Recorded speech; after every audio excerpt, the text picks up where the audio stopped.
Hi, welcome to James Miller Lifeology, where you learn to simplify and transform your spirit, mind, and body. My name is James Miller. I'm a licensed psychotherapist and a composer. In today's episode, I wanted to speak with you about baggage. This is something we've all heard before. Perhaps we've even said it about ourselves, or maybe think about it with someone else.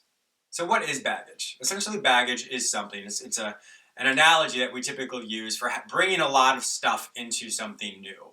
So that could be going into a new relationship, that could be perhaps even going into a new job. There are many different ways in which we quantify our past as being very heavy or very burdensome into something new.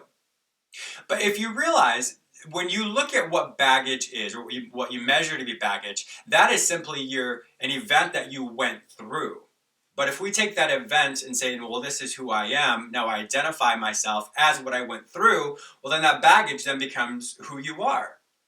And that's really not what baggage is. Baggage is essentially the perception or the emotions we've attached to something.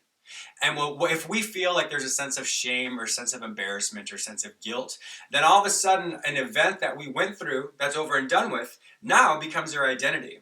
So when we look at something, we think, oh, well, I am someone who's divorced. There's nothing wrong with that, but if sometimes people may have this idea that they're in a failed relationship, and so all of a sudden I'm coming into a new relationship being divorced, and so that's the baggage that comes in. Or I'm the person that has children from a previous marriage, or I'm the person who got fired from a job. So when you have all these different things and the emotions that we bring into a new event, that is really what the baggage is. The facts are the facts. You can't change that. So when we look at the baggage, it's important to recognize the emotion you're experiencing, because that is what you're bringing in. Like I said, the facts, you can't change those. But another way to look at this is this.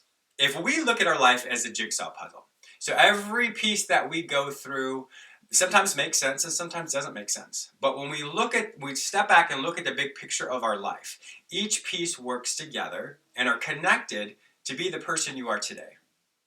And the majority of us like who we are today. Doesn't mean we want to go through the same things we went through in the past. But the person we are today is because of those things we went through. Is because of those baggage moments that we may have gone through. So for example, for me, I've gone through many things in my life. I've put myself through things, or just situations have happened. And yes, would I want to go through that again? Absolutely not. But I like who I am. And so because of those things, I can look at that as baggage, or I can look at that as stepping stones and foundational pieces to be the person that I am today. So I would really challenge you today, when you look at things in your life that you consider to be kind of baggage, if you will, remember what you're really doing is you're using the emotional snapshot of that situation, and you're superimposing that, or you're putting that into who you are today. And when you do that, that's when we have all these negative emotions about ourselves. But remember, an event is just an event. It's not who you are unless you make it be you. Thank you so much for watching James Miller Lifeology. If you've not yet subscribed to this channel, please do so. If you've not yet heard last week's or this past Sunday's podcast, please do so. I speak about how to use your environment to change your mood if you're struggling with that. So also go to my website, jamesmillerlifeology.com. You can subscribe to the podcast there, or you can listen to it on iTunes. Have a fantastic day, and I'll talk to you soon. Bye-bye.